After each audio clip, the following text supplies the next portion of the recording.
You like playing poker. As you raise the stakes, the sound of the falling chips thrills you. You secretly dream of entering a major tournament in Las Vegas. You enjoy the whole ritual, small and big blind.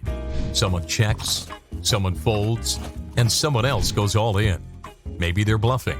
You also appreciate the social aspect of the game because it's more than just meetings over a beer. It's a way of getting to know the other person. With that money, you could buy yourself something nice. Or at least not lose it all and keep something for a taxi. Need a lift, champ? You realize that you're a poker loser. The cards are not for you. There's nothing you can do anymore, and you're simply out of luck. Or maybe there's still hope. You decide to start again. Take a look at what you're doing wrong, methodically, as if you were in training. Slowly, you begin to understand that luck is just part of the game. Now, you know why it's a good idea to fold, even though the cards seem good.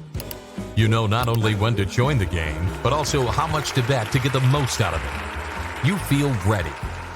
Poker continues to be fun for you, not just a mathematical puzzle.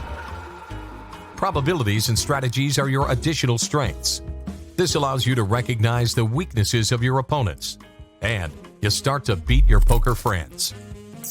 You no longer have to worry about taxi money. Learning poker with Poker Academy is constantly raising your game, and old dreams are turning into real possibilities.